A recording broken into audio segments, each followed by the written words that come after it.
जैन साथियों, आज हम साइंस के महत्वपूर्ण प्रश्न बताएंगे जो परीक्षाओं की दृष्टि से बहुत महत्वपूर्ण है। ठीक है दोस्तों, पहला देखिए, अगर अगर नामक पदार्थ प्राप्त होता है किससे, तो जेलिडियम नामक शैवाल से प्राप्त होता है। ध्यान रखना, अगर अगर नामक पदार्थ प्राप्त होता है किससे, एक शैवाल से प्राप्त होता है और उस शैवाल का नाम है जेलिडियम नामक शैवाल से प्राप्त होता है। ध्यान रखना, अगर अगर।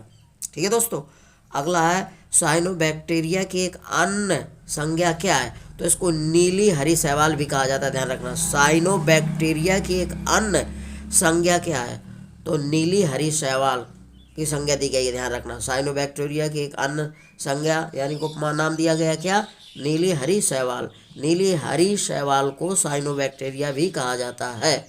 ठीक है दोस्तों, अगला है समुद्री सलाद उपमा किसे प्रदान किया जाता है, यानी कि समुद्री सलाद के नाम से किसे जाना जाता है, तो अल्बा को।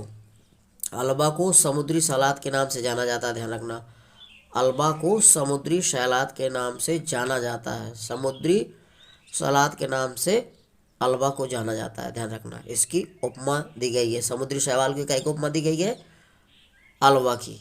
ठीक है, अगला है संसार का 90% प्रकाश संश्लेषण होता है शैवालों द्वारा, तो संसार का 90% प्रकाश संश्लेषण किसके द्वारा होता है, शैवालों द्वारा। ध्यान रखना, संसार का 90% प्रकाश संश्लेषण क्रिया जो होती है वो शैवालों द्वारा होती है। ध्यान रखना, ठीक है दोस्तों। अगला है हरी शैवाल में कौन सा पदार्थ संचित होता है, हरी शैवाल में कौन सा पदार्थ संचित होता है, तो स्टार्च मंड होता है। ध्यान रखना, स्टार्च मंड। हरी शैवाल में कौन सा पदार्थ संचित होता है, तो स्टार्च मंड। ध्यान रखना, अगला है क्लोरेलिन नामक प्रतिजैविक जैविक किससे प्राप्त होता है, तो क्लोरेला शैवाल से प्राप्त होता है। ध्यान रखना, क्लोरिलीन नामक प्रतिजैविक किससे प्राप्त होता है, क्लोरेला शैवाल से प्राप्त होता है। ध्यान रखना, क्लोरेला नाम का एक सवाल है, उससे प्राप्त होती है क्या, क्लोरेलिन ना। ध्यान रखना, ठीक है दोस्तों। अगला क्या है, नीली हरी शैवाल में प्रकाश संश्लेषण का उत्पाद क्या है, नीली हरी शैवाल में प्रकाश संश्लेषण का उत्पाद क्या है, तो ग्लाइकोजन है। ध्यान रखना, नीली हरी शैवाल में प्रकाश संश्लेषण का उत्पाद क्या क्या बनता है, तो ग्लाइकोजन बनता है। ध्यान रखना, ग्लाइकोजन। अगला है फाइकोलॉजी में किसका अध्ययन किया जाता है, तो फाइकोलॉजी के अंतर्गत शैवालों का अध्ययन किया जाता है। ध्यान रखना, फाइकोलॉजी में शैवालों का अध्ययन किया जाता है। फाइकोलॉजी शाखा के अंदर किसका अध्ययन किया जाता है, शैवाल का। अगला है हरे शैवाल किसके पादप है, तो स्वपोषी होते हैं। हरे पादप जो होते हैं पेड़ पौधे क्या होते हैं, स्वपोषी होते हैं। ध्यान रखना, पेड़ पौधे भी स्वपोषी अपने भोजन स्वयं बनाते हैं, तो हरे शैवाल किसके पादप है, स्वपोषी के। ठीक है दोस्तों, जय हिंद। अगला है साथियों, भारतीय आधुनिक शैवाल विज्ञान के पिता की उपमा किसे प्रदान किया गया है, यानी कि भारतीय आधुनिक शैवाल विज्ञान का पिता किसे कहा जाता है, भारतीय आधुनिक शैवाल विज्ञान के पिता की उपमा किसे दी गई है, या भारतीय आधुनिक शैवाल विज्ञान के पिता किसे कहा जाता है, तो M.O.P. आयंगर को। ध्यान रखना, M.O.P. आयंगर को कहा जाता है आधुनिक शैवाल विज्ञान का पिता। ठीक है दोस्तों, अगला है केंद्रका तथा कोशिका द्रव्य के आपसी संबंधों के अध्ययन के लिए निम्न में से कौन सी शैवाल प्रयुक्त की जाती है, तो ध्यान रखना दोस्तों, एसिटिबुलेरिया नामक शैवाल का प्रयोग किया जाता है। किसका, एसिटिबुलेरिया नामक शैवाल का प्रयोग किया जाता है। किसके लिए, केंद्रक तथा कोशिका द्रव्य के आपसी संबंधों के अध्ययन के लिए कौन सी शैवाल प्रयुक्त की जाती है, तो एसिटिबुलेरिया नामक शैवाल का प्रयोग किया जाता है। ठीक है दोस्तों, अगला है धान की खेत में नीली हरे शैवाल को जैव उर्वरक के रूप में प्रयोग करने पर प्रति हेक्टेयर उत्पादन में कितनी वृद्धि की गई है, तो 12 कुंतल प्रति हेक्टेयर। ध्यान रखना, 12 कुंतल प्रति हेक्टेयर।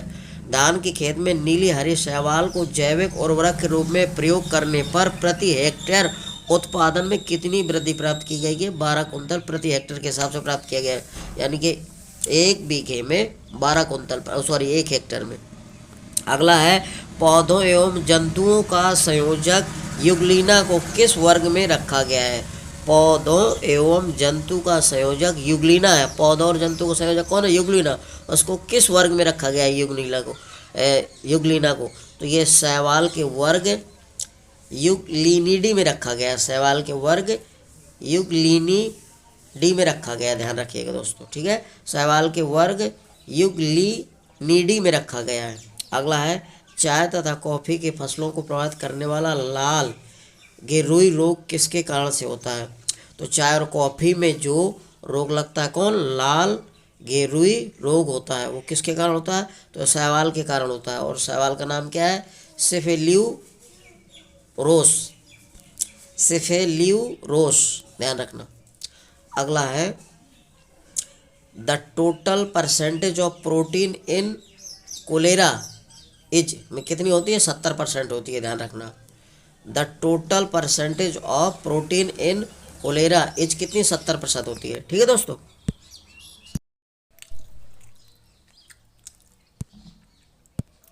अगला है साथियों, सबसे लंबा आवृतबीजी वृक्ष कौन सा माना जाता है? ये कौन सा होता है? तो ऑस्ट्रेलियन यूकेलिप्टस होता है, ध्यान रखना। इसकी कितना है? तो 114 मीटर लंबा होता है, ध्यान रखना। सबसे लंबा आवृतबीजी वृक्ष कौन सा होता है? तो ऑस्ट्रेलियन यूकेलिप्टस होता है, 114 मीटर का होता है लंबा, ध्यान रखना ये, ठीक है। अगला है सबसे लंबा अनावृतबीजी अर्थात जिम्नोस्पर्म पौधा कौन सा माना जाता है? तो सिकोया जाइगोट्रिया, ध्यान रखना, सिकोया जाइगोट्रिया होता है। सबसे लंबा अनावृतबीजी है ये पौधा, ध्यान रखना। इसको बोला जाता है जिम्नोस्पर्म पौधा, कौन सा माना जाता है? तो सिकोया जाइगोट्रिया। ये कितना होता है? 120 मीटर लंबा होता है, ध्यान रखना। ये कितना होता है? 120 मीटर लंबा होता है। अगला है जीवाणु जंतु है किंतु वनस्पति, जीवाणु जंतु है किंतु वनस्पति। तो जीवाणु सरल एवं सूक्ष्म वनस्पति हैं, ध्यान रखना। जीवाणु जो है सरल एवं सूक्ष्म वनस्पति हैं, जीवाणु सरल एवं सूक्ष्म वनस्पति हैं, ध्यान रखना। जीवाणु क्या है? सरल एवं सूक्ष्म वनस्पति हैं। अगला है सबसे सूक्ष्म टेरिडियोफाइटा या ट्रेकियोफाइटा किसे माना जाता है? तो एजोला को माना जाता है दोस्तों, ध्यान रखिएगा। सबसे सूक्ष्म टेरिडोफाइटा या ट्रेकियोफाइटा किसे माना जाता है? तो एजोला को माना जाता है, ठीक है दोस्तों। अगला क्या है? सबसे छोटा आवृतबीजी पादप कौन सा है? तो बुल्फिया है। सबसे छोटा आवृतबीजी पादप कौन सा है? बुल्फिया। सबसे छोटा आवृतबीजी पौधा कौन सा है? बुल्फिया, ध्यान रखिएगा।